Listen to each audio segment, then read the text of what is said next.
Bien, buenos días a todos. Tal como les informamos hace algunos meses atrás, la grabación para ponerla en YouTube de la segunda clase del curso del Nuevo Testamento que hicimos el año pasado, por alguna razón desconocida, la grabación no se produjo bien, no se produjo para nada. Así que ahora que tenía un tiempecito, decidí rehacerla sin público para poder ponerla en YouTube, de tal manera que el curso del Nuevo Testamento del año 2021 estuviera completo. Y eso es lo que estamos haciendo ahora. Bien, entonces para comenzar, como de costumbre, recemos a la Virgen María para que nos ilumine. Dios te salve María, llena eres de gracia, el Señor es contigo, bendita tú eres entre todas las mujeres, y bendito es el fruto de tu vientre Jesús. Santa María, Madre de Dios, ruega por nosotros pecadores, ahora y en la hora de nuestra muerte. Amén. En la clase pasada, que fue la primera clase, habíamos quedado, después de explicar, habíamos terminado la clase después de explicar los conceptos fundamentales de lo que es misterio, revelación y fe desde el punto de vista de los conceptos bíblicos, o sea, tal como el escritor bíblico de hace 2000 o más años, 2000, 3000 años atrás, entendía lo que significa misterio, revelación y fe, que requiere una comprensión muy distinta a la que nosotros tenemos ahora. Y eso era fundamentalmente porque, tal como lo dijimos, la mentalidad hebrea de esa época era una mentalidad muy existencial, muy social. Todo tenía que entenderse en el contexto de la tribu. En cambio, la mentalidad que tenemos ahora es una mentalidad individualista y muy intelectual. El centro de la fe era la confianza, no la credulidad. A nadie se le pedía que creyera en nada, sino que tuviera confianza. Bien, por eso que hablábamos que el judaísmo no se preguntaba qué es Dios, como en esa época, como nosotros nos preguntamos hoy día en la teología, digamos, sino quién es Dios, o sea, cómo se comportaba Dios y sobre todo cómo se comportaba frente a la humanidad y a su pueblo. Ese cambio se nota claramente, por ejemplo, si ustedes leen el credo que se rezaba en los días domingos, cuando en las misas preconciliares, de antes del Concilio Vaticano II, había frases como la siguiente: creo en un solo Señor Jesucristo, Hijo único de Dios, nacido del Padre antes de todos los siglos, Dios de Dios, luz de luz, Dios verdadero, Dios de Dios verdadero, engendrado, no creado, de la misma naturaleza del Padre. Ahí como que se está tratando de explicar qué es Dios. Bueno, para los judíos de esa época no les interesaba para nada, porque no lo podían comprender y no lo iban a entender nunca. Él lo tenía plenamente claro eso, que no valía la pena preocuparse de ese problema, sino que a él le interesaba quién es Dios. Vale decir, como persona, cómo se comporta él frente a mí. Esa es la gran diferencia. Por eso que lo muestra en su actividad. No lo trata de definir, sino le muestra lo que hace Dios. Ahora, un concepto muy importante que se relaciona con eso es el concepto del justo. Se habla del justo Abraham, el justo Abel, el justo Moisés, qué sé yo. Y para nosotros justo tiene un significado de justicia forense, o sea, justicia de tribunal, ¿no es cierto? Se ejerce, la persona justa es porque ejerce la justicia. Y eso no es el concepto, ¿no? que se usaba en esa época. El justo es aquel que transparenta su fe. O sea, mirando a alguien que es justo, tú te das cuenta cuál es el misterio de Dios que está revelando esa persona con su actuar. Un ejemplo, por ejemplo. Si llegaron unos marcianos acá y que le preguntaran a alguien, mire, nosotros queremos saber qué es eso del cristianismo, ¿no?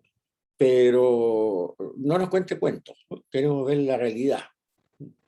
Bueno, si esos marcianos hubieran llegado hace 20 años atrás, porque hoy día el ejemplo no vale, pero me gusta darlo siempre, lo lógico sería decirlo, mire, no se preocupe, vaya a una ciudad que se llama Calcuta, encuentre una viejecita ahí, le mostramos la foto para que la puedan identificar, y sígala, vea lo que hace. Eso es el cristianismo. O sea, Sor Teresa de Calcuta era una persona justa, en el sentido bíblico. Y era justo porque mirándolo a ella, lo que hacía, se entendía claramente lo que significa la fe de un cristiano desde el punto de vista bíblico. No había necesidad de preguntarle nada, era cuestión de ver lo que hacía. Entonces el justo es el que transparenta la fe en el sentido bíblico con su actuar. Por eso que cuando el Señor habla de hombres de poca fe, cuando critica a los apóstoles, por ejemplo, porque se asustan en la tempestad esa del lago mientras el Señor dormía, no les está diciendo que son hombres de poca fe porque no creen en algo. No, le está diciendo que son hombres de poca fe porque no confían que estando con él, por muy dormido que esté, no le va a pasar nada. O sea, es un problema de confianza. Por eso es que a veces nosotros lo entendemos mal, porque estamos pensando en que se trata eso de creer más. No, es realmente confiar. Son hombres de poca fe porque una tempestad ocurrió mientras el Señor dormía en la misma barca, pensaron que se iban a ahogar. No, mientras estuvieran con él ahí, por muy dormido que estuviera, no se iba a ahogar ni él ni ellos. El otro concepto que es muy interesante también que tenemos que entender bien de la Biblia es eternidad, que es totalmente distinto a lo que nosotros pensamos. Y eso se refleja muy bien cuando Dios le revela a Moisés su nombre. Le dice, mi nombre es Yahvé. Yahvé significa yo soy, pero el idioma hebreo, tal como hablábamos en la clase pasada, del número de vocablos y todo eso que tiene, es bastante impreciso. Entonces, normalmente Yahvé, si no va acompañado de algo que indique el tiempo de lo que está hablando, puede ser tanto presente, pasado o futuro. Y precisamente cuando Dios revela su nombre, no aclara ese punto. Por lo tanto, Yahvé puede significar yo soy, puede significar yo fui, yo era o yo seré, en forma absolutamente igual. No hay ninguna razón para preferir un tiempo con otro. O sea, Yahvé significa yo soy, yo era, yo fui, yo seré. Entonces, ¿qué es lo que está diciendo en el fondo de esa definición? Yo soy el existente que existe siempre y por lo tanto que es inmutable. Yo soy el que existe, existió y existirá. También puede ser una buena definición del término de Yahvé. No tiene nada que ver con la idea de Aristóteles después del motor inmóvil, qué sé yo, todas esas cosas. No. Aristóteles, por supuesto, cuando se revela esto le faltaban como 500 años para nacer, o sea que no es esa. Sino lo que está diciendo es, yo soy, pero indeterminado en el tiempo. Yo soy, yo fui, yo seré, yo existo, yo existí y existiré. En el fondo esa es la definición, un verbo atemporal y que precisamente en forma premeditada Dios no la aclara a qué tiempo se está refiriendo. Entonces eso significa que la eternidad para el judío bíblico no es como nosotros el lugar donde el tiempo es infinito. Nosotros pensamos que cuando nos muramos nos vamos a ir al cielo, ojalá no nos vayamos por otra parte. Y bueno, ya íbamos a tener el cumpleaños número 1529 y después el año siguiente vamos a tener el cumpleaños 1530 y después otro año más el cumpleaños 1531 y etcétera, hasta el infinito. Bueno, esa no es la imagen de eternidad del hebreo de esa época y que es la que nos refleja este texto. La eternidad no es cuando hay tiempo infinito. No. La eternidad es cuando no existe el tiempo, que es algo totalmente distinto. Vale decir, pasado, presente y futuro ocurren exactamente al mismo tiempo. No hay tiempo. Para nosotros es medio difícil de entender, pero así lo entendía esta gente.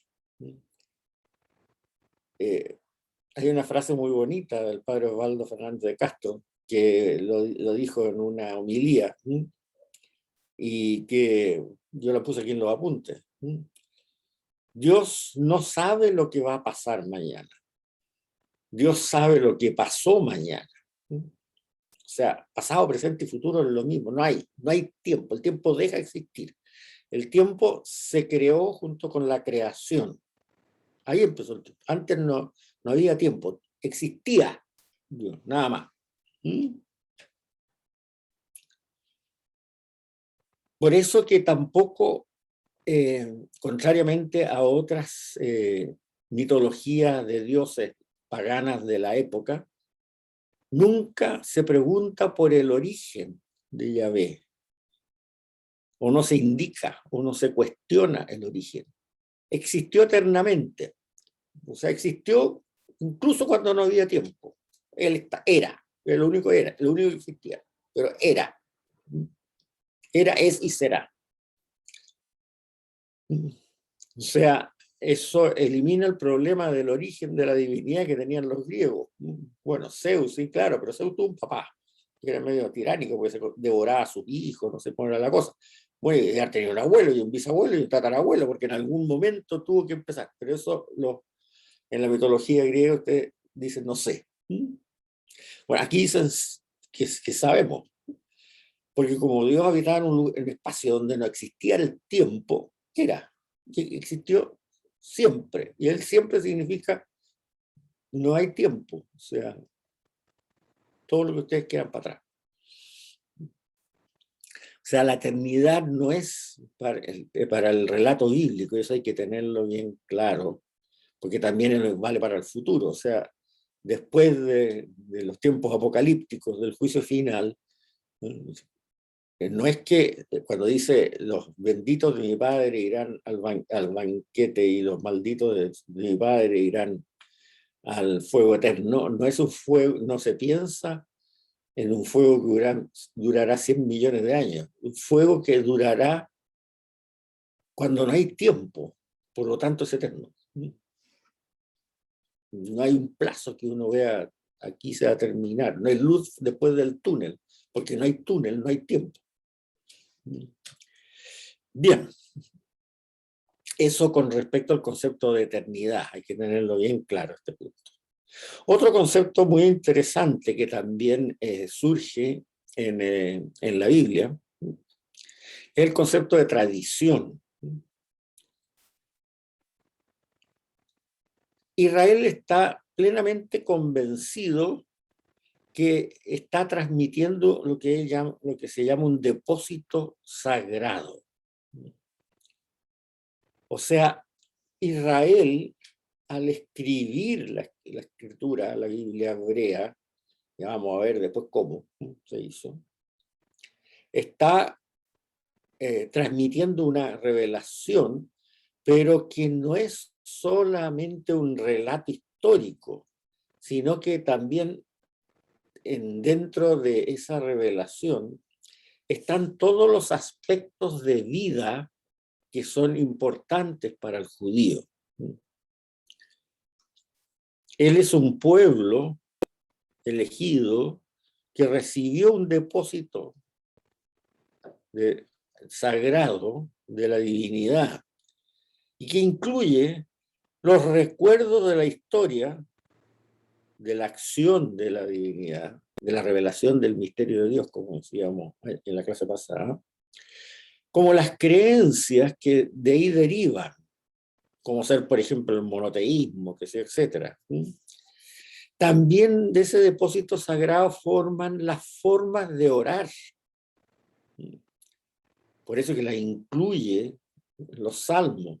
Los salmos son 150. Es la colección más maravillosa de oraciones que se puede existir. Que es una pena que nosotros no la usemos como se debe. Porque hay salmos para todas las circunstancias que se puede ocurrir en la vida de una persona. Hay salmos para rezar cuando uno está contento, para dar gracias a Dios y gracias a Yahvé. Hay salmos para pedir una solución cuando uno está angustiado de algún problema. Hay salmos para pedir auxilio frente a embates de los enemigos, tanto espirituales como materiales. Hay salmos para pedir salud cuando está enfermo. Y paralelamente, por supuesto, hay salmos para dar gracias por haber recuperado la salud o a poder haber superado esa situación compleja que tenía contra algún enemigo, que podía ser un vecino, su jefe laboral o lo que fuera, qué sé yo. Y también hay consejos de lo que se llama la sabiduría que regula la vida práctica. La gente no lo sabe, pero en la Biblia hebrea, vale, en nuestro Antiguo Testamento, hay la colección de proverbios y refranes más grande que se ha escrito. Nunca se ha escrito, yo creo, una colección de refranes más grande que esa. Y que significan consejos para la vida práctica, para estar en armonía con Dios, con la naturaleza, con el prójimo. Y es una lástima que no se conozcan, porque es un verdadero tesoro para enseñar bien a vivir. Además, también en ese depósito sagrado están los ritos litúrgicos, ¿no? Y ciertas costumbres y cierto derecho básico para regular las relaciones humanas y las relaciones con Dios y con la naturaleza, ¿no? Entonces, eso es lo que Israel llama su tradición, que es un depósito sagrado, cuya puesta por escrito, ¿no?, es lo que nosotros llamamos la Biblia hebrea o el Antiguo Testamento, y el Nuevo también para el caso de los cristianos. Pero vamos a ver a continuación un poco. Entonces, eso le da al pueblo judío una forma de una fisonomía particular, ¿no?, y le asegura una continuidad espiritual desde la época patriarcal hasta el Nuevo Testamento. Y eso es muy importante. Mi profesor de Sagrada Escritura, Monseñor Antonio Moreno, él nos decía, mire, la Biblia no es un libro de la historia de un pueblo, sino que la Biblia es el libro de un pueblo que tiene historia. Es distinto el concepto.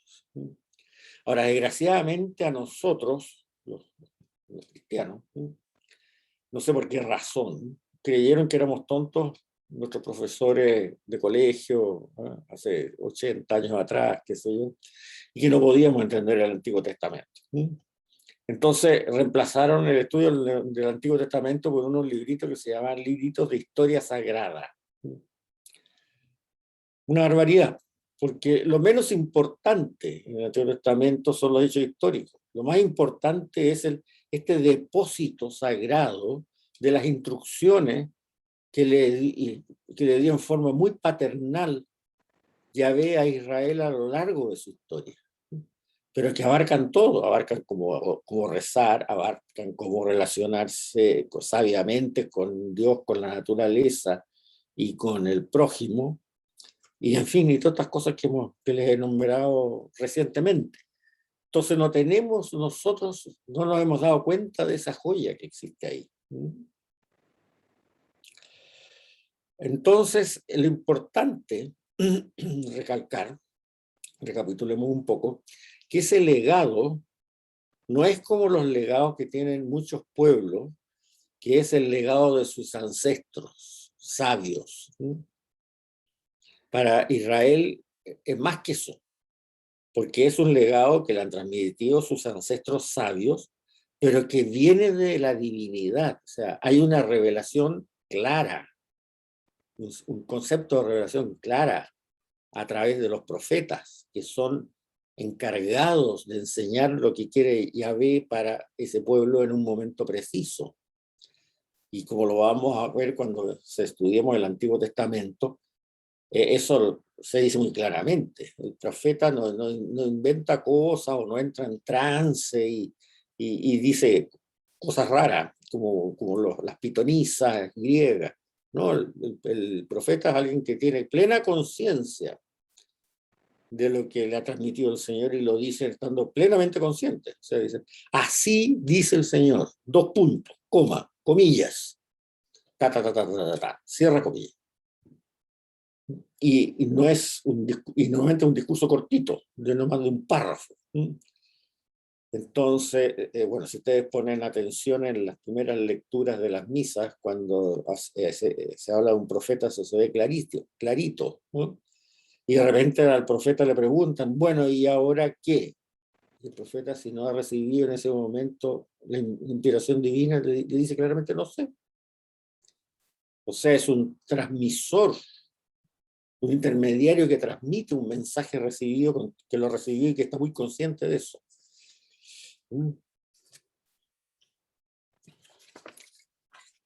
Ahora, esto trae por consecuencia algo que es muy interesante y que yo creo que es único, por lo menos en Occidente. No sé si se ve en alguna religión oriental o algo parecido. Pero siempre se dice, ¿no es cierto?, sobre todo los sabios que son agnósticos o ateos, dicen, no, lo que pasa es que la religión surge porque los seres humanos no comprenden lo que pasa en la naturaleza, entonces lo atribuyen a dioses. Así sale el dios del trueno, el dios del fuego, el dios del mar, que hay que aplacar cuando hay tempestades, el dios de todas las cosas posibles. Pero eso no se da en Israel. Yahvé no es ni el dios del trueno, ni el dios de las erupciones volcánicas, ni el dios de las tempestades, ni nada. Yahvé es el dios de la historia. Eso es notable. Como les digo, no conozco en Occidente otro caso parecido. Yahvé es el dios de la historia. O sea, él actúa en la historia, él maneja los hilos de la historia. Lo demás es absolutamente secundario. Evidentemente puede ser que de repente se aburra de lo que pasaba en Sodoma y Gomorra y provoque una erupción volcánica para castigarlo. Pero es algo que es una herramienta que él usa, no es que él sea el dios de los temblores, ni el dios de los volcanes, como era Vulcano en la mitología griega. Él es el dios de la historia, sencillamente se dio cuenta que castigar a esa gente, y entonces le envió ese castigo como podía haberle enviado otro. Él está explorando la historia y guía esa historia. Guía esa historia. Y Israel se siente claramente guiado por esa mano. Y entonces, ¿qué es lo que es? Ahí se ve claramente, ¿qué es lo que es la fe? Y volvemos a lo mismo, ¿no es cierto? Bueno, es dejarse guiar por esa mano de Yahvé que muestra no solo la historia del pueblo, sino que también va guiando la historia personal de cada persona. Por eso que es la respuesta del hombre de fe en Israel antiguo es dejarse guiar por el Dios de la historia, que también le interesa la historia personal de cada uno, y confiar en él en forma irrestricta. Bueno, y eso es cosa que ustedes lean bien, pensando con este criterio, cualquier libro del Antiguo Testamento y se van a dar cuenta de esto. Ahora, eso también trae una de las cosas que yo encuentro también de las más maravillosas, ¿no?, que se pueden dar al estudio de la Biblia. Fíjense que la Biblia está formada por 72 libros, 72 libros distintos, en que cada uno se escribió por alguna razón particular, ¿no?, que ocurría en ese momento, por autores humanos que eran distintos entre los 72 libros. O sea, Ahí debe haber habido unos 60, entre 50, y nunca he sacado la cuenta completa, pero entre 50 y 60 autores que escribieron estos 72 libros y que no se conocían la mayoría entre ellos. Claro, podemos decir, bueno, San Mateo y San Mateo y San Juan se conocían porque eran del grupo de los 12 apóstoles, sí, pero son casos raros. O sea, en general uno no tiene la menor idea que Isaías conociera de Jeremías y viceversa, o supiera su existencia, nada.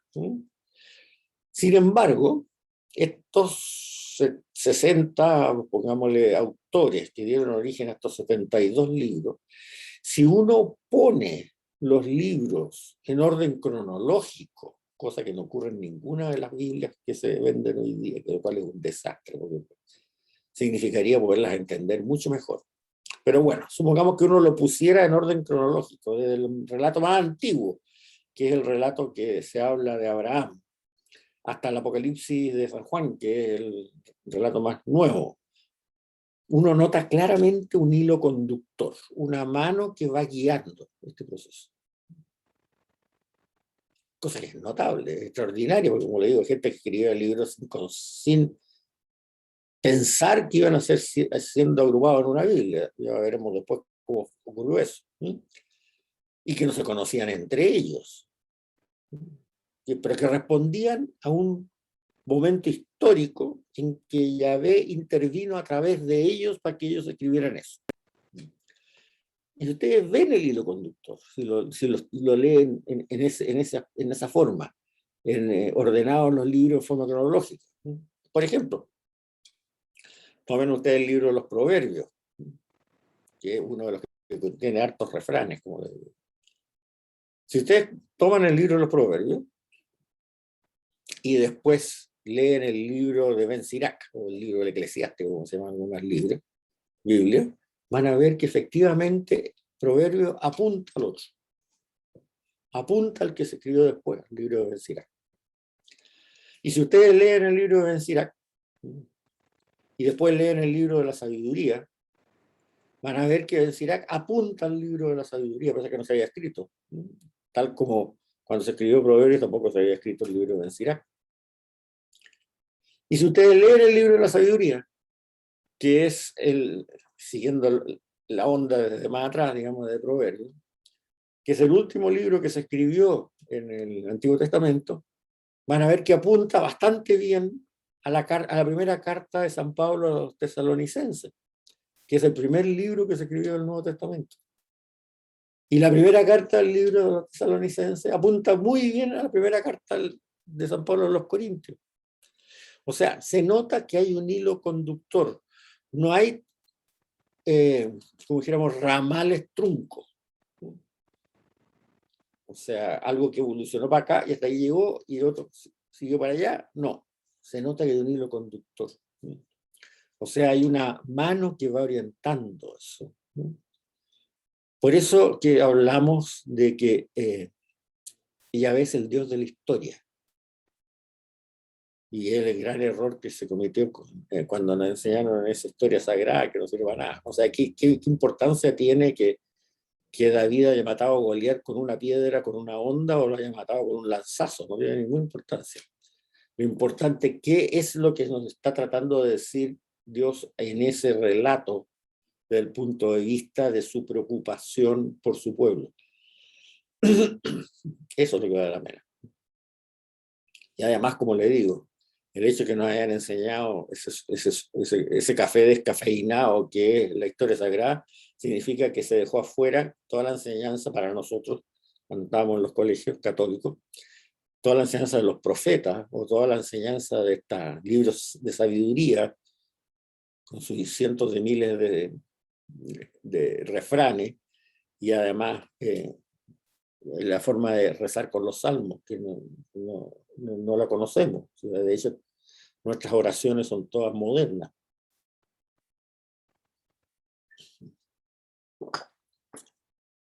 Bien. Y por eso que está tan claro en el Evangelio de San Mateo que Jesús no rechaza para nada ese legado de la tradición viva del pueblo de Dios. sino que dice que toda la ley se va a cumplir. Él no la ha venido, San Mateo lo dice, Mateo capítulo 5, versículo 17. La ley de Moisés y los profetas no se deben abolir, sino cumplir y realizar. Ahora, cumplir y realizarla bien, dejando fuera toda esa hojarasca casuística que habían puesto los rabinos a lo largo del tiempo. Ahora, entendiendo bien eso, que la Biblia lo ideal es leerla en un contexto cronológico, porque es una historia de la salvación, como hablábamos en la clase pasada, y ya ve el Dios de la historia. Hay un ejemplo que vale la pena verlo para que ustedes entiendan bien estos conceptos. Es que es la revelación progresiva de la moral. En la clase pasada, nosotros hablábamos de que la Biblia no es una foto, sino que es una película. Y es lo que estaba explicando ahora. Bueno, eso significa también que la revelación de la moral es progresiva. Y de acuerdo a la capacidad del ser humano, a medida que se va civilizando, de poder tener una moral. Ejemplo. En la época de Abraham, que son 1600, 1700 años antes de Cristo, el ser humano era nómada, tribal, no tenía costumbre social, ni para administrar la tierra, ni para vivir en ciudades, porque no existían prácticamente ciudades en esa época. Eran tribus que pastoreaban buscando el pasto para alimentar a su ganado. Entonces, la norma que se le da a Abraham en ese momento para la moral es la ley del talión. Ahora, la ley del talión ha sido pésimamente mal entendida porque Maquiavelo la explicó de una manera que no tiene nada que ver con el original. Uno la piensa que es una ley que provoca la venganza, y es todo lo contrario. El ojo por ojo, diente por diente, es una ley que prohíbe la venganza, porque lo que dice, cuando dice ojo por ojo, diente por diente, es que la pena de un delito, o sea, el castigo para un delito, no puede ser superior al delito cometido. Eso es lo que dice la ley del talión. O sea, si a ti te sacan un ojo, Abraham, no puedes ir a vengarte a la otra tribu de lo que te sacaron el ojo y matar a todos los hombres, violarte a todas las mujeres, que sí, etcétera, etcétera, etcétera, como era la costumbre en esa época. No, eso no se hace, Abraham. Si a ti te sacan un ojo, mal hecho, por supuesto, un delito, tú vas para allá, agarras al que te sacó el ojo y el máximo que puedes hacer con eso es sacarle el ojo a él, un ojo a él. Y lo mismo con el diente. O sea, el castigo para un delito no puede ser superior al delito mismo. Eso es lo que dice la ley del talión. Y eso era extraordinario para la época. Estamos hablando de 1700 años antes de Cristo. Si no, vean ustedes lo que hacían los asirios en esa época, que sean los asurbanipales y todos esos reyes ahí que eran espantosos. Entonces, eso era un gran elemento civilizatorio. El castigo para un delito no puede ser superior al delito mismo. Perfecto. ¿Qué pasa? Pasan más o menos 400 o 500 años y estamos ya en la época de Moisés. Por ahí la situación es distinta, es muy distinta. Ya no eran tribus que iban a buscar pasto por donde fuera, ¿no? Que no conocían las ciudades, cómo vivir en ciudades, qué sé yo, etcétera, etcétera, en que la forma de regular era que el patriarca de la tribu era el que organizaba la vida común, qué sé yo, etcétera, etcétera. Pero ahora ya hay ciudades, hay propiedad privada, por lo tanto, ¿no? Esta es mi casa y la casa al lado de la tuya, no confundamos, ¿no? Etcétera. Entonces, Yahvé revela los 10 mandamientos, que es un avance tremendo con respecto a una moral basada en la ley del talión solamente. Eso tenemos que tenerlo claro. Tremendo avance. ¿Pero significa eso que se derogó la ley del talión? No, porque si tú cumples con los 10 mandamientos, automáticamente vas a cumplir con la ley del talión. O sea, si ustedes se fijan, la moral se va revelando progresivamente a la medida de que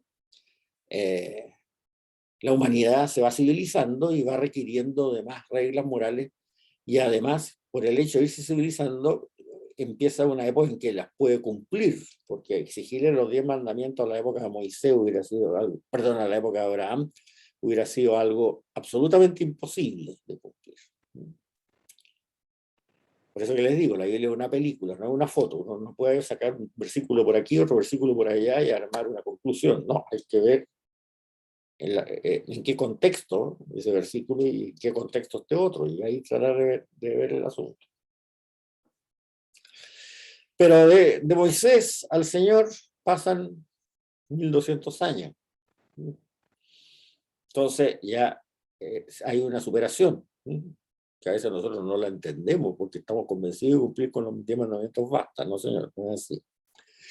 Y la nueva moral que dictamina el Señor Jesús son las bienaventuranzas, en que hay un cambio de paradigma total.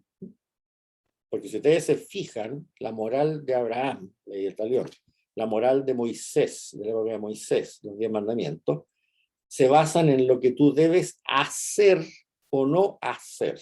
Como dicen los gringos, el verbo es to do. Ya.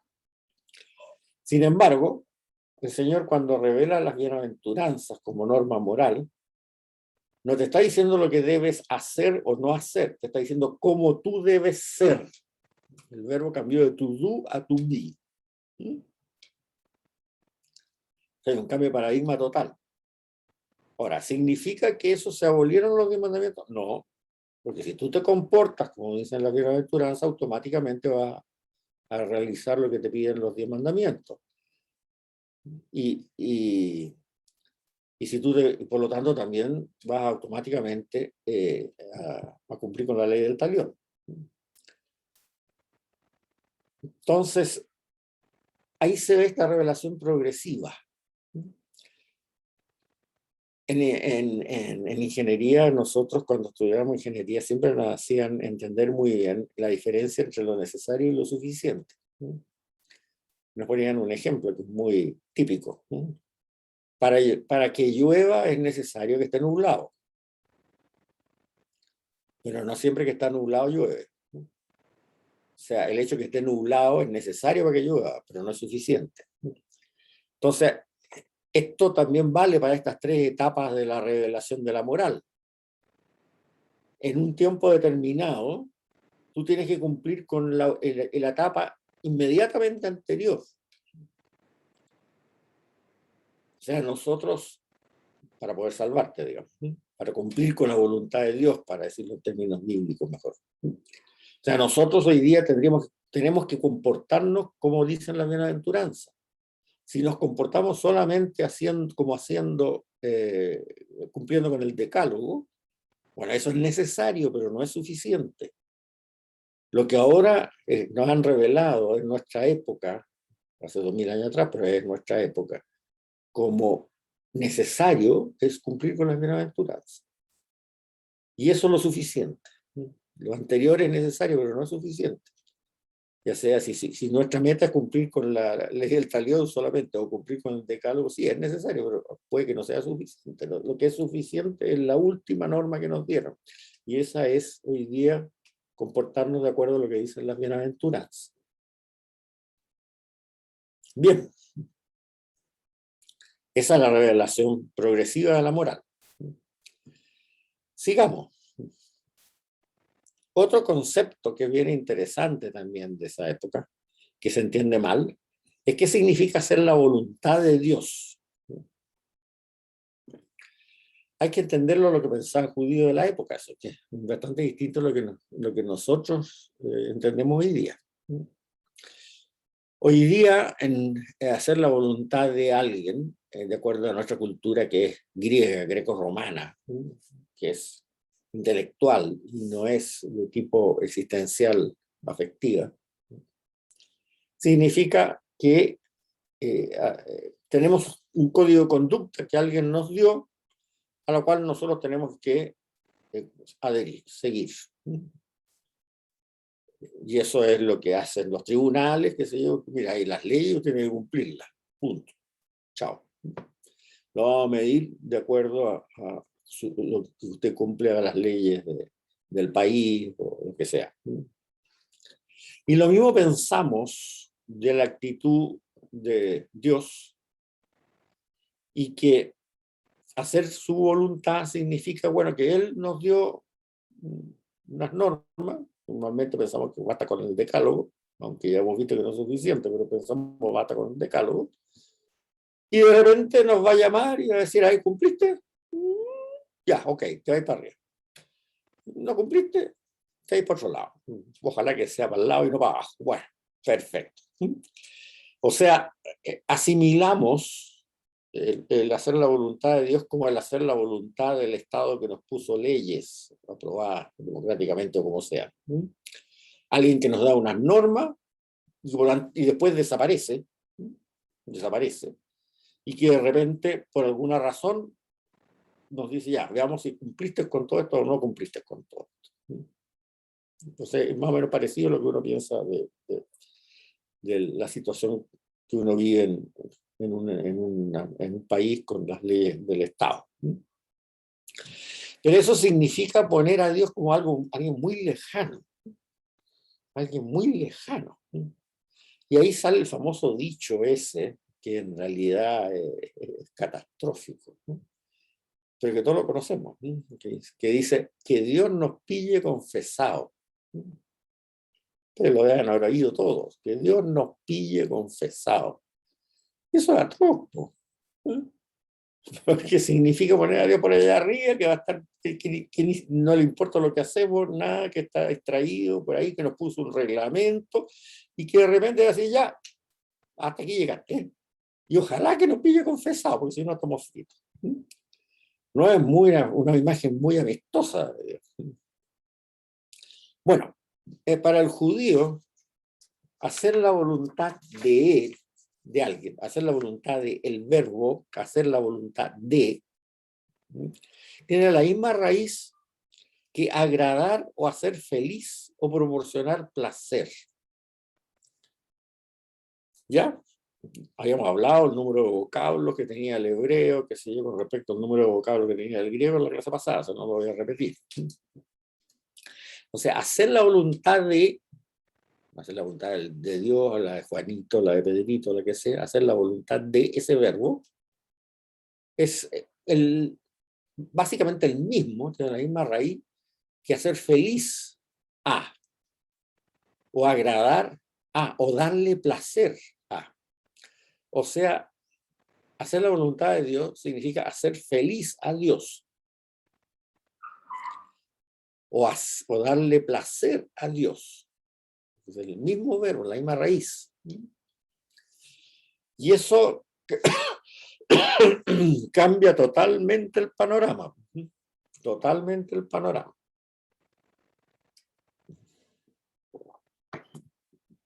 O sea, ya no es un Dios lejano, que ojalá que no nos pille confesado, sino un Dios que está pendiente, pendiente por cariño, porque nos ama, viendo lo que estamos haciendo, y que cuando hacemos algo que es de acuerdo a su voluntad, Él se pone feliz. Bueno, la imagen que nosotros nos hemos llegado a tener en base a toda la filosofía griega que se le ha metido al relato bíblico, después del siglo IV, del siglo V después de Cristo.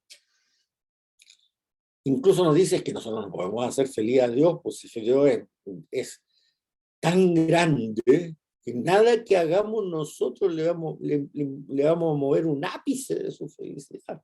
Y todo lo bueno que hagamos es por gracia de Él, no más, nada más.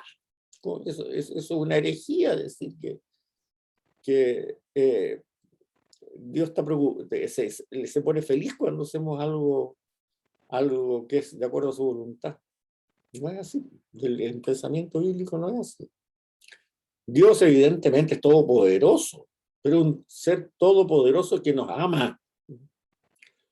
Y por lo tanto, cuando hacemos su voluntad, se pone feliz.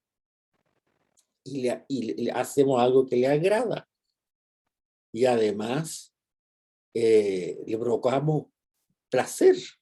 Se pone contento. Ese es el argumento. Ese es el, el, el significado verdadero de hacer la voluntad de Él. Voy a poner un ejemplo. Supongamos una mamá que tiene una guaguita de 6 o 8 meses. Y ella va a ir al supermercado a comprar. Deja la guagua con el papá o con los hermanitos mayores o con la nana, con quien sea, y agarra el auto y se va a comprar al supermercado. Y a comprar lechuga, papas, qué sé yo, pasta de dientes, jabón, etc. Pero al llegar al supermercado ve que está en una oferta unos monos de peluche muy lindos. No tenía la menor idea de que iba a comprar un mono de peluche, no tenía la menor intención. Pero bueno, ve los monos de peluche y dice, uy, a Juanito, la periquita, no sé cómo se llama la guagua, le va a encantar esto. Y compra el mono de peluche. Además de la lechuga, las papas, la pasta de dientes, el jabón y todas esas cosas. Bueno, vuelve a su casa, le muestra el mono de peluche, la guagua se pone feliz, qué sé yo, la agarra, la besuquea, le se pone a jugar, le canta, todas las cosas, feliz.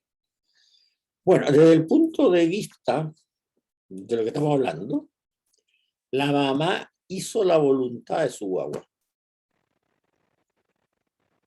lo cual para nosotros es absurdo. ¿Cómo va a hacer la voluntad de la guagua? Primero, la guagua no sabe que la señora fue y su mamá iba a ir al supermercado. En segundo lugar, no tiene la menor idea que en el supermercado pueden comprarse el mono de peluche.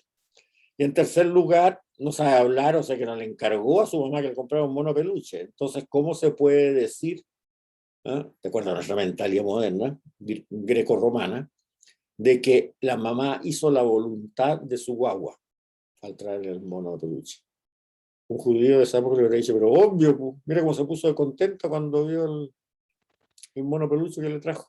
Claro que hizo su voluntad.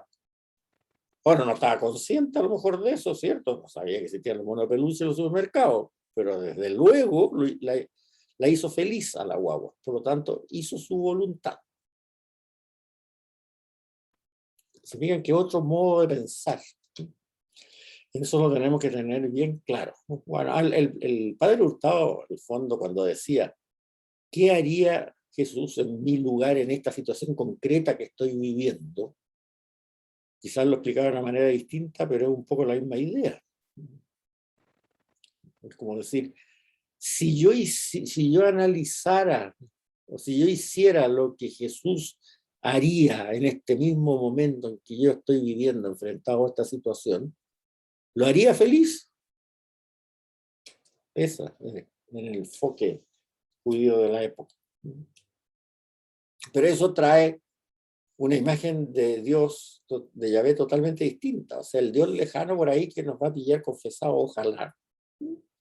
Ahora es un Dios cercano que está muy preocupado de lo que estamos haciendo, porque no vayamos a tropezar, sino que al revés, si hacemos las cosas bien, se pone contento de lo que hacemos. Como la mamá del niñito que le trae el oso peluche, que al ver que su guagua lo recibía el mono peluche con tan alegría, obviamente que ella quedó contenta también, obvio. Ya, otro concepto, el sabio y la sabiduría.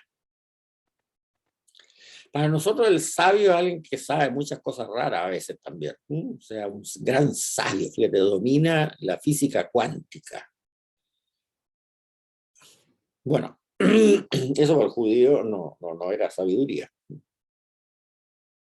El sabio es aquel que sabe vivir con armonía de acuerdo en la vida práctica. O sea, es alguien que por experiencia de la vida seguramente, por eso que a veces son los ancianos, que llamamos mucho que son los sabios, pueden aconsejar para vivir con armonía, y entendiendo siempre la armonía en sentido triple, una armonía con Dios, una armonía con la naturaleza y una armonía con el prójimo. O sea, los que son mayorcitos como uno, se acordarán a lo mejor hace 60 años atrás, ¿no? Esas viejecitas que habían en los campos, que se sabían todos los refranes del mundo, que siempre decían cosas sabias, ¿no? Y que eran muy felices además, aunque fueran pobres, pero sabían vivir su vida prácticamente de forma sabia, sin ofender a nadie, ayudando a todo el mundo, qué sé yo, etcétera. Y que eran una antología de refranes. Bueno, eso es lo mismo se da en la Biblia en estos libros sapienciales. Y es la enseñanza de los sabios a los jóvenes. Por eso que hablamos de este depósito, ¿no?, de tradiciones. No es solamente una historia ni teología, es enseñar todo lo que necesita una persona para vivir bien, desde los fundamentos teológicos, monoteísmo, que sé, etcétera, etcétera, etcétera, hasta los detalles prácticos de qué hacer si el vecino tuyo es medio pesado contigo. Eso es lo que se llama la sabiduría. La contraposición del sabio, para que ustedes lo entiendan bien, no es el ignorante, no tiene nada que ver, no es conocimiento. La oposición del sabio, el opuesto del sabio es el necio. Los jóvenes de ahora, digamos, usan una palabra que no lo voy a repetir, pero digamos, significa bien claro lo que quiere decir el necio. Una palabra que empieza con H y termina con N. O sea, no es el ignorante lo opuesto, la contrapartida del sabio, es el necio, el quien no sabe vivir, que vive amargado, que es la peste para los vecinos, que sé yo, que arruina todo, todas las cosas buenas que ocurren, etc. Entonces, el sabio enseña, la sabiduría en general enseña a vivir lo que se llama la piedad práctica, que no tiene nada que ver con las prácticas de piedad. Cuando nosotros hablamos de prácticas de piedad, estamos hablando de costumbres que tenemos, que son muy buenas, por supuesto, de hacer ciertos ritos. Por ejemplo, rezar en la mañana, rezar en la noche antes de irse a la cama, ir a misa los días domingos, ojalá todos los días, que eso está todo muy bien, pero es lo que se llaman prácticas de piedad. Cuando hablamos de la piedad práctica, que te enseñan estos libros de la sabiduría de la escritura, estamos hablando de la forma de enfrentar cada detalle de la vida que se te presenta. Y velando siempre por esta triple armonía, la armonía con Dios, con la divinidad, la armonía con la naturaleza y la armonía con el prójimo. Y aquí se dice claramente, digamos, Dios creó todo con sabiduría, por lo que la creación, incluyendo al hombre, es un todo, es un cosmos bueno y ordenado.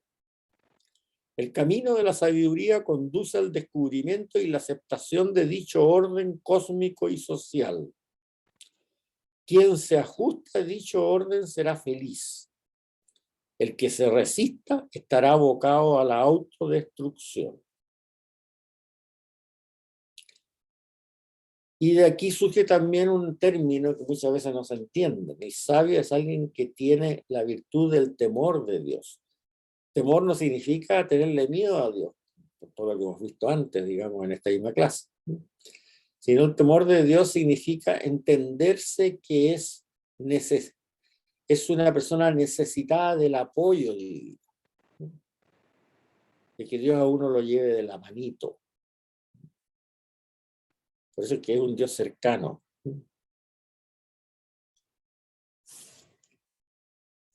Bien. sea, la sabiduría no se expresa en el culto, sino que se expresa en los quehaceres diarios. Y esa es la sabiduría. Y como les digo, estos libros de la sabiduría, el Proverbios, del Sirac, el del Predicador, o Kohelet, que se llama también el libro de la sabiduría, son 4 o 5 libros. Son una colección maravillosa de refranes, y nosotros las ignoramos permanentemente. A ver, un punto que es importante también en el lenguaje. Cabeza y cuerpo. Tenemos que entender que en la época judía de la Biblia no se conocía la ciencia de la neurología. Eso es muy importante. Entonces, hoy día nosotros pensamos la cabeza es lo que manda. O sea, decimos el gerente general es la cabeza de la empresa, bueno, es el que manda. O decimos el general es la cabeza del ejército, el que manda. No, eso no se entendía así. No sabía el papel del cerebro tampoco en esa época. Para el judío de esa época, la cabeza es el órgano a través de la cual tú comes y respiras. Por lo tanto, te alimentas y recibes la vida. Tú te alimentas a través de la cabeza, comes a través de la cabeza, recibes tu alimento a través de la cabeza. Y también recibes la vida a través de la cabeza, porque tú respiras a través de la cabeza. Si a una persona le tapan la nariz y no respira, se muere. Entonces, tú recibes la vida y recibes el alimento a través de la cabeza. Esa es la funcionalidad que ellos entendían de la cabeza. O sea, si a alguien lo guillotinan, no conocía la guillotina en esa época, pero si a alguien le pasaba algo parecido, dejaba de comer y dejaba de respirar, por lo tanto se moría. No conocían la neurología, cómo pasa el papel del cerebro. Entonces, no es que la cabeza sea la que manda, sino la cabeza es el órgano a través del cual el cuerpo se alimenta y recibe la vida respirando. Entonces, cuando San Pablo dice que Cristo es la cabeza de la iglesia, no está diciendo que Cristo es el que manda en la iglesia. Sería ideal, porque no pasarían todas las barbaridades que han pasado en la iglesia en los últimos tiempos, pero no está diciendo eso. Lo que está diciendo cuando dice que San Pablo dice que Cristo es la cabeza de la iglesia, está diciendo que la iglesia tiene que alimentarse a través de Cristo y recibir su vida a través de Cristo, que es algo totalmente distinto. O sea, para San Pablo la iglesia la dirigen seres humanos, no la dirige Cristo. No tiene nada que ver, él de cabeza otra cosa. Y por eso que como la dirigen seres humanos puede fallar y puede cometer los errores más grandes. Pero ¿por qué pasa eso? Porque la iglesia deja de alimentarse a través de su cabeza, que es Cristo, y deja de recibir la vida entonces a través de su cabeza, que es Cristo. Por eso cuando la iglesia se separa de Cristo y no se alimenta de la enseñanza de Cristo, y cuando la iglesia deja de recibir el mensaje de vida que tiene que transmitir de Cristo y se empieza a transmitir mensajes de vida humanos, entonces ahí suena, como decimos nosotros. La iglesia desaparece o peca, como quieran llamarle. Pero el concepto es muy diferente. La cabeza es la que alimenta al cuerpo y la cabeza es a través de la cual el cuerpo respira y por lo tanto recibe la vida. Y una cosa también complementaria a esto que es bien interesante es la sangre. Cuerpo y sangre. La Eucaristía, cuerpo y sangre de Cristo, ¿no? Bueno, la sangre era donde residía la vida, o sea, el cuerpo recibía la vida respirando a través de la cabeza y esa vida quedaba en la sangre. Entonces, cuando nosotros hablamos de cuerpo y sangre, estamos pensando algo parecido, porque no es lo mismo, pero para que usted entienda, como cuerpo y alma. No se vale decir nosotros al comulgar y a instaurar la Eucaristía del Señor, este es mi cuerpo, esta es mi sangre, estoy diciendo, voy a quedarme con ustedes de cuerpo y alma, de cuerpo y vida. O sea, no es un problema anatómico solamente, sino que es el conceptual. La sangre es donde está la vida del ser humano, que la robustece respirando a través de la cabeza. Por eso es que se habla de derramar la sangre, que es un término bíblico que se usa también en cosas forenses. Derramar la sangre significa una persona que derrama su vida, ya sea porque lo asesinen o por cualquier causa. Entonces, ahí está el sentido del pan y vino. Pan, cuerpo, vino, sangre. Vale decir cuerpo y sangre, cuerpo y vida, cuerpo y alma. Bien. Para un punto adicional, el último que nos falta para esta, del lenguaje, el amén. El amén no tiene nada que ver con lo que nosotros entendemos del amén. Nosotros decimos así sea, como diciendo ojalá, ¿no? No tiene nada de condicional, no tiene nada de ojalá, ¿no? Así sea, ¿no? Y lo curioso es que debe venir de una mala traducción latina o algo por el estilo, no sé de dónde vendrá eso, porque en otros idiomas también se dice lo mismo. En francés se dice ainsi soit-il, así sea. No es solamente una mala traducción del castellano, sino que es costumbre, por lo menos en Occidente, no sé, en otras partes.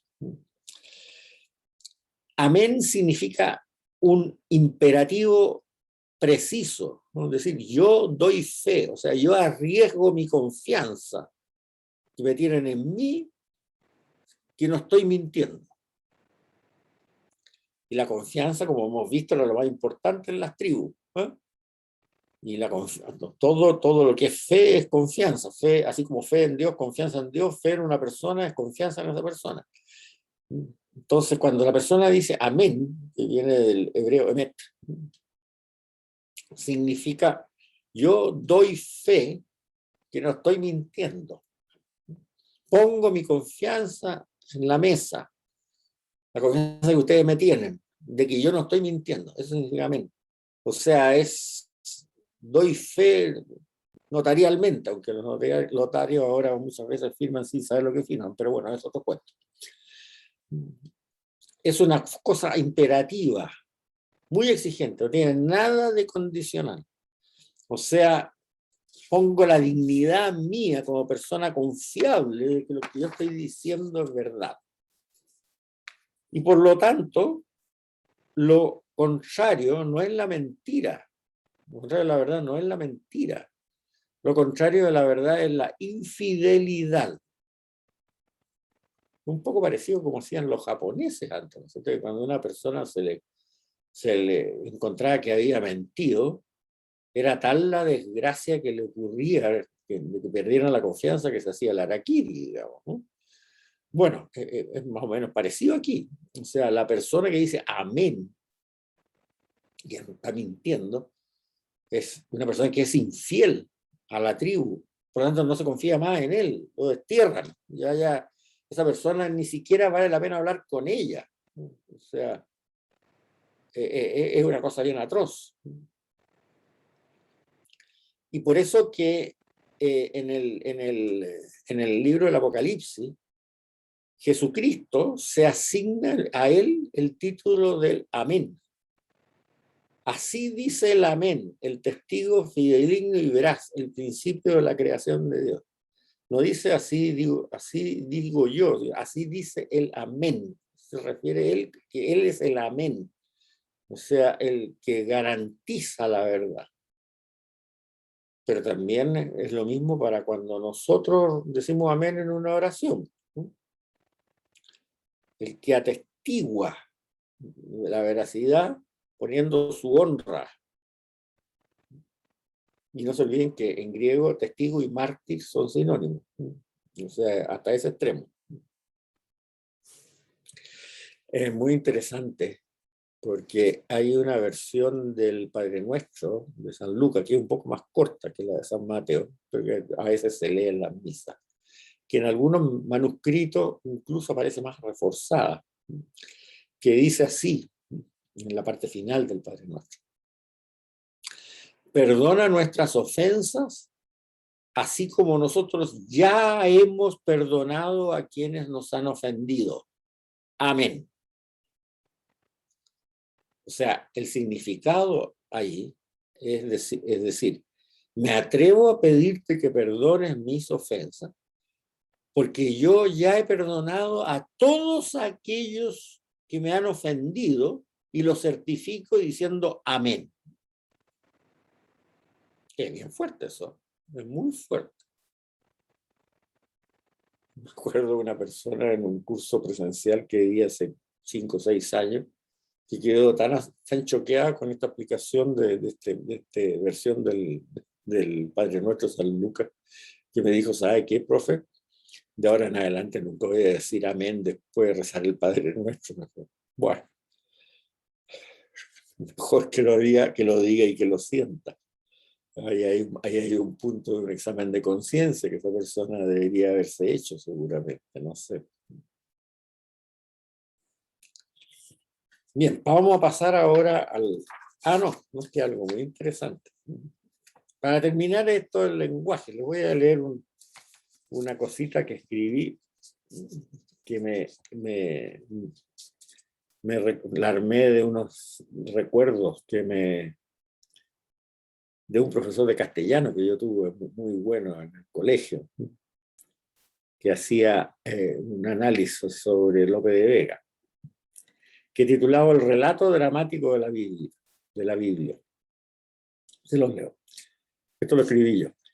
El gran dramaturgo español del siglo de oro, siglo XVI, Lope de Vega, escribió que una buena obra de teatro dramática tenía que constar de 3 actos. En el primer acto se presentaban los personajes y sus circunstancias. En el segundo acto se desarrollaba la trama, los personajes actuaban y se revelaban sus motivaciones para actuar como lo hacían, y se desarrollaban las interacciones entre los diversos personajes. Esto hacía que surgieran nudos y situaciones complejas que hacían que aparecieran diversas tensiones entre ellos, las que acentuaban la curiosidad de la audiencia por conocer el desenlace de la trama. Y en el tercer acto ocurría este desenlace. Los nudos se desataban, las tensiones se explotaban, los misterios se revelaban, los que tenían que casarse se casaban y los que tenían que morirse se morían. En la Biblia se percibe claramente la estructura dramática que indica Lope de Vega. ¿Pues se acuerdan del hilo conductor que le hablaba yo? Ya. En el primer acto es la Torá, la enseñanza de Moisés, lo que nosotros llamamos el Pentateuco, los primeros 5 libros del Antiguo Testamento. En la Torá se presentan los personajes principales. Dios, Yahvé, el único, increado, que existe, existió y existirá eternamente. Se presenta su motivación para crear el universo, que lo hace de la nada, libremente, por su propia voluntad, porque es bueno. Se presenta la creación del ser humano, hecha por Dios libremente a su imagen y semejanza. Se presenta el origen del mal moral, fruto del mal uso de la libertad otorgada por Dios al ser humano y de la soberbia de éste para querer decidir por sí mismo lo que es bueno y lo que es malo. Y se nos presenta también la reacción de Dios frente a esta situación, la promesa de un redentor, el Mesías, y la elección de un pueblo, los descendientes de Abraham, en la cual él revelará progresiva y gratuitamente su misterio en la historia. O sea, lo que dice Lope de Vega. En el primer acto se presentan los personajes y sus circunstancias. El segundo acto de este drama bíblico, que es la Biblia, suponiendo que lo ponemos todo en orden cronológico, obviamente. El segundo acto está formado por el resto de los textos del Antiguo Testamento ordenados cronológicamente. En este acto se desarrolla la trama y se narra la interacción de Dios, Yahvé, con su pueblo, Israel, y cómo les va revelando su misterio progresivamente a través de su historia. Se narra su tutela y ayuda en los tiempos de crisis, así como sus correcciones en tiempos de corrupción y apostasía. Se les enseña a rezar, en el libro de los Salmos, a relacionarse con él, con la naturaleza y con el prójimo, libros sapienciales, proverbios, etc. Y se les orienta a través de los profetas que son su mensajero, mensajeros de Yahvé. Y finalmente, el tercer acto es el Nuevo Testamento. Es el desenlace de la revelación del misterio de Dios. La palabra de Dios se hace ser humano, con lo que Dios se revela tal cual es, sin necesidad más de intermediarios como eran los profetas. Ya no hay nada que agregar a la trama. Quien me ha visto a mí ha visto al Padre, como dice San Juan. Por lo tanto, no habrá otra revelación. De lo anterior se desprende la interdependencia de los dos testamentos. Jesús de Nazaret, el Mesías, vino a culminar la revelación del misterio de Dios y no a reemplazar lo revelado hasta la fecha. Por ello, el Nuevo Testamento debe entenderse apoyándose en el Antiguo, y el Antiguo Testamento debe entenderse como anuncio profético del Nuevo. Esto es lo que le decía yo antes de lo extraordinario de esto del hilo conductor. Ahí se nota la mano de alguien que maneja el timón. ¿Cómo puede ser que 60 autores, más o menos, no sé cuánto habría que ver el cálculo completo, que escribieron 72 libros en un lapso de más o menos, incluyendo la tradición oral, que fue primitiva, que se etcétera, unos 1600 años, que no se conocían entre ellos la gran mayoría, hayan escrito esta obra dramática real, con este hilo conductor tan claro que se ve abajo, creo que es algo extraordinario. O sea, que nos vengan a decir dónde se ha visto algo parecido, ¿no? Y desde luego en la mitología griega no, eso está claro. No hay un libro, digamos, que diga eso. El Islam se apoyó en la Biblia cristiana, digamos, pretendió hacerle un apéndice, una especie de tercer testamento nomás, pero por lo tanto una copia. No sé si en Oriente haya algo parecido, pero en un lapso de tiempo tan grande que se haya escrito una obra con tanta unidad y un hilo conductor tan claro, al mejor estilo de lo que definiría Lope de Vega para hacer un texto dramático, extraordinario. Bien, vamos a ver ahora el capítulo siguiente, empezar un poco. La situación histórica de Israel al comienzo del Nuevo Testamento. Y esto aparece en la página 15 de los apuntes que se dieron originalmente en el curso. Conviene empezar la situación histórica con la vuelta del destierro babilónico. Israel siempre entendió que el destierro babilónico había sido un castigo divino por culpa de su mal comportamiento en la época final de la monarquía. Y está bien claro esto en algunos profetas de esa época. Por ejemplo, Miqueas dice: escuchad pues, jefe de Jacob y dirigentes de la casa de Israel, no es cosa vuestra conocer el derecho, y vosotros que odiáis el bien y amáis el mal, que le arrancan la piel de encima al pueblo y la carne sobre su hueso, los que han comido la carne de mi pueblo y han desollado su piel y han quebrado sus huesos, los que han despedazado como carne en la caldera, como vianda dentro de una olla, clamarán entonces a Yahvé, pero él no le responderá. esconderá de ellos su rostro en aquel tiempo por los crímenes que cometieron.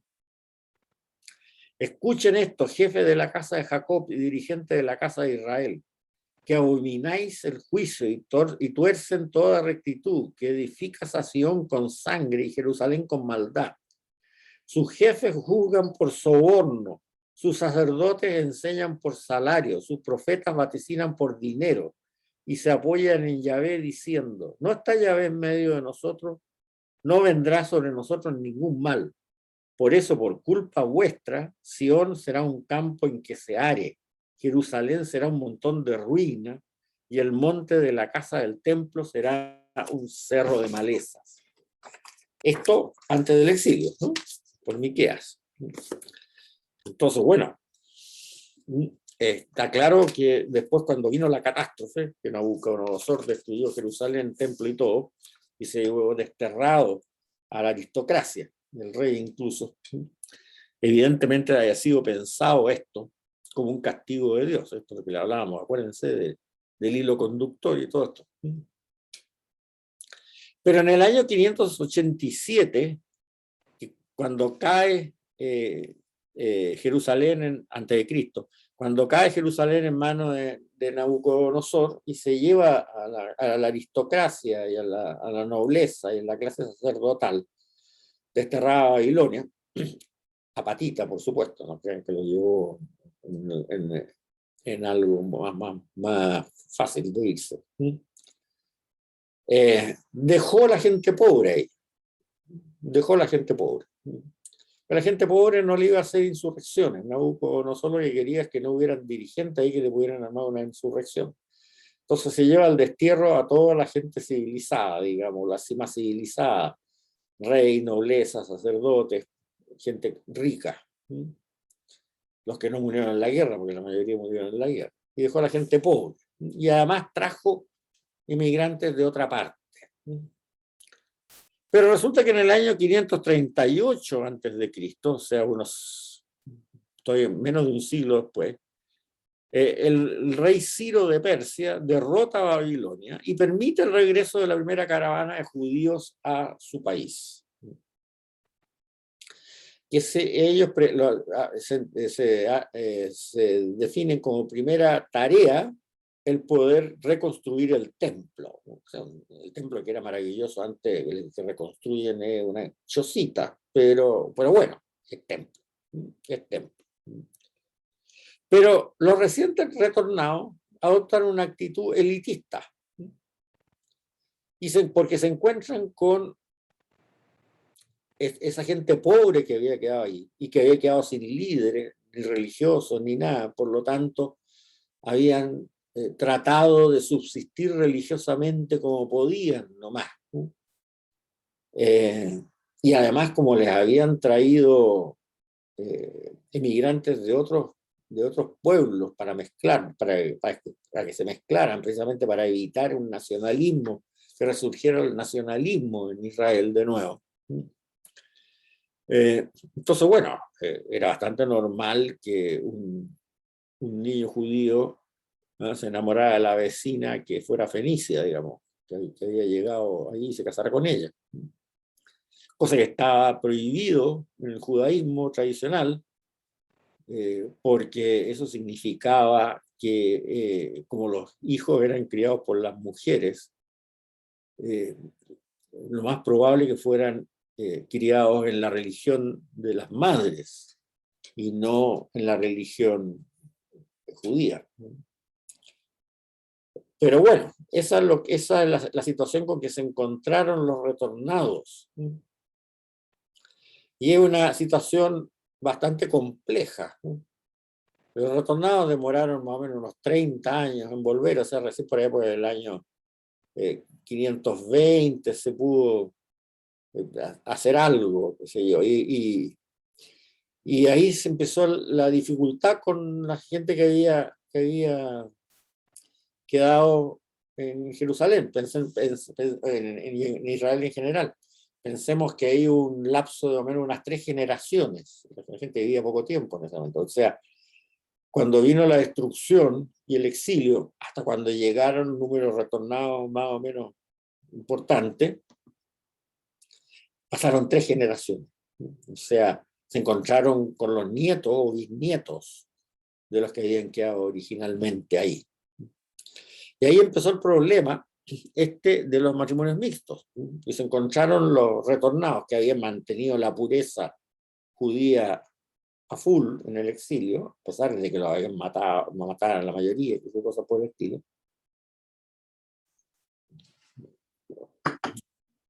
Se encontraron con estos descendientes de los que habían quedado, que tenían una especie ya de mezcolanza de la religión judía con religiones que habían heredado de otras personas que podían ser sus madres, sus abuelas o bisabuelas, qué sé yo, etc.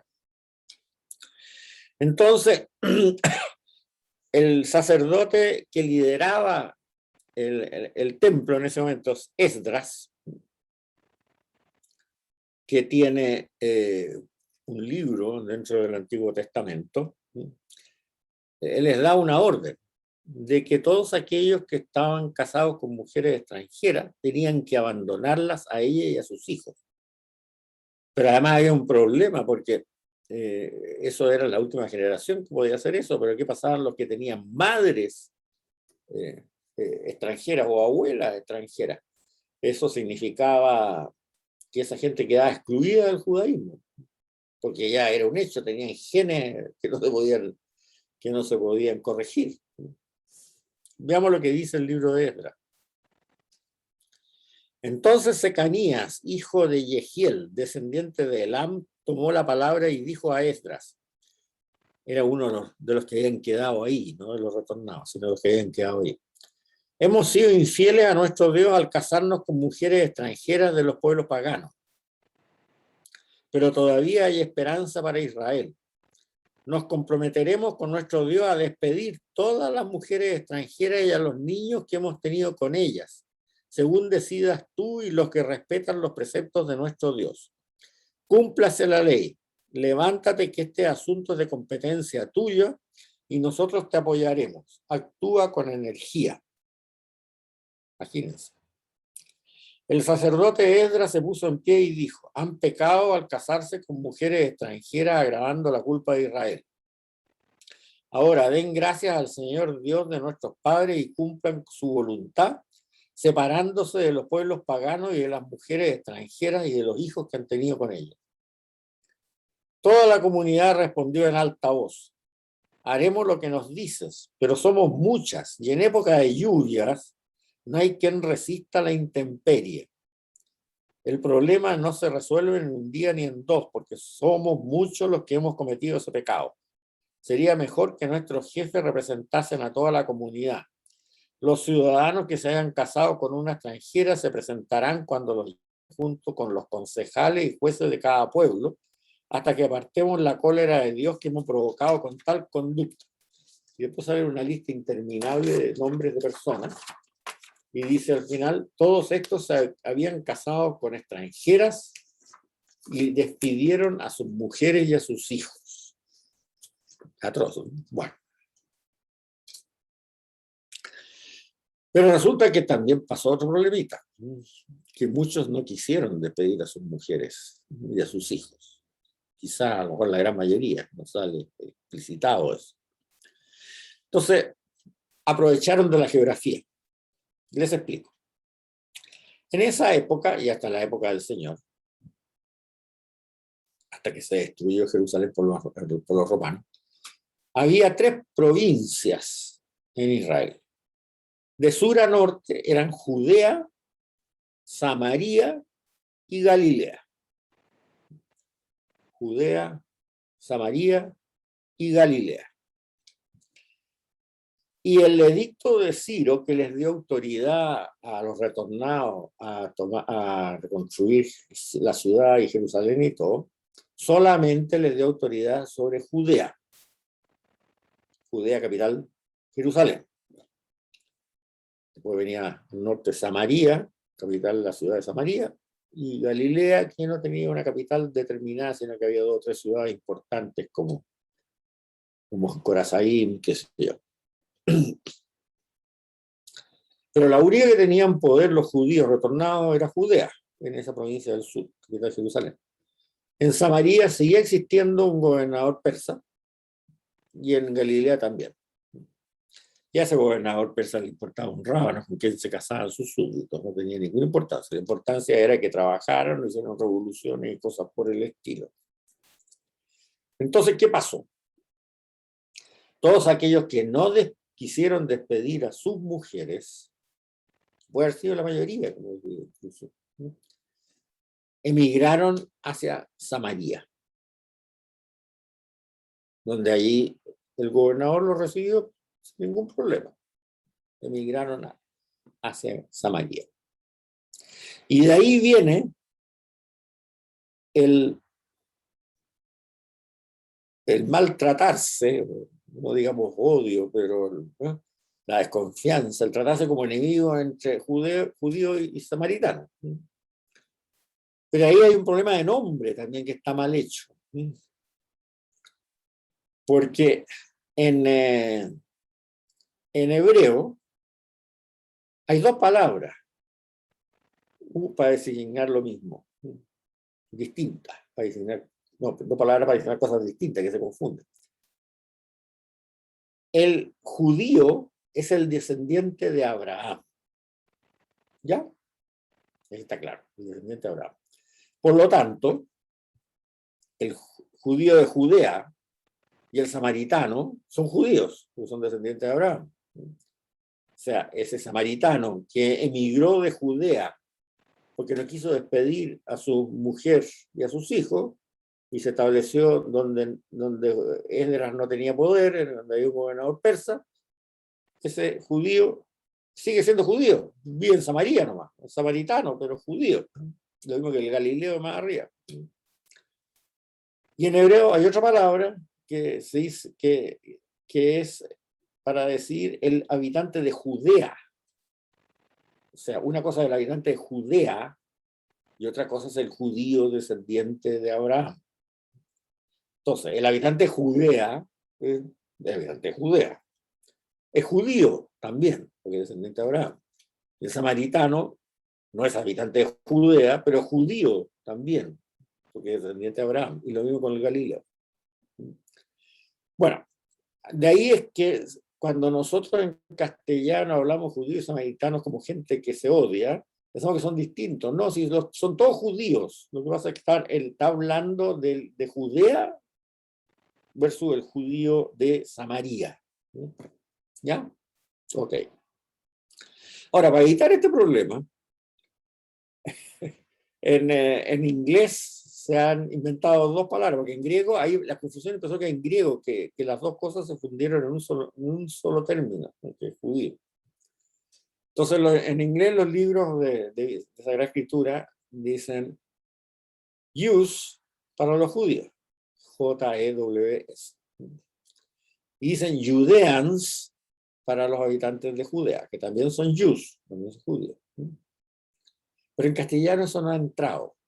O sea, no hemos visto nunca en ninguna parte que hablen de judeanos. Eso sería lo ideal.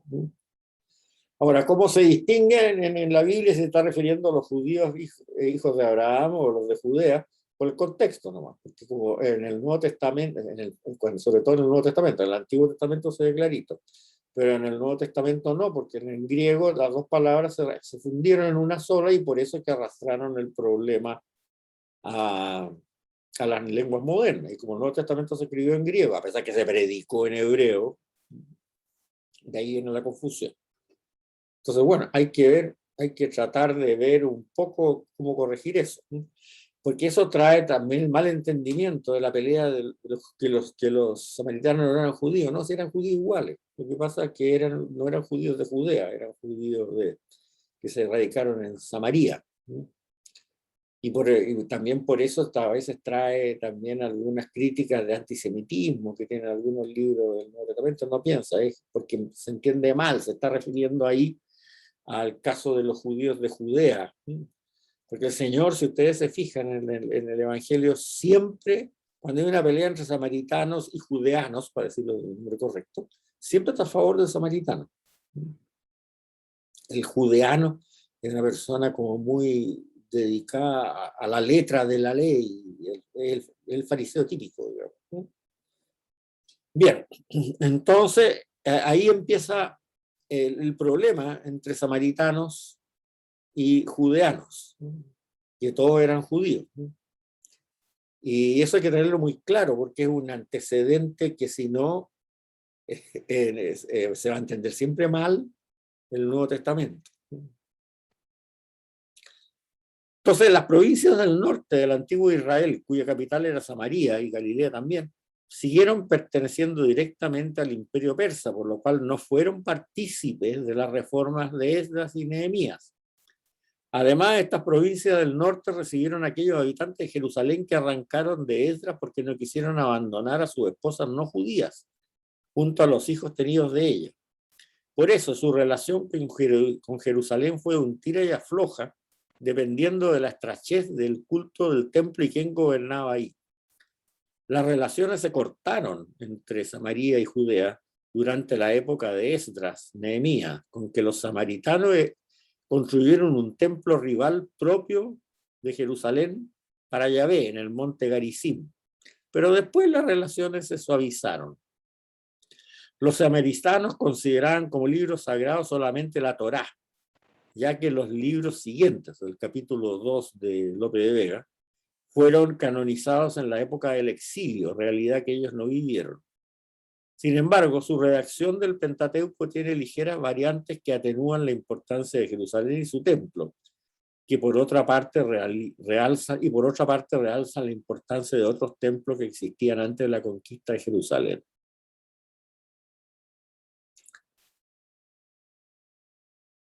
Bueno, eso es algo y muy importante que tener claro, y es lo último que hablamos en la segunda clase, así que vamos a quedar hasta acá y esperando que aquellas personas que no pudieron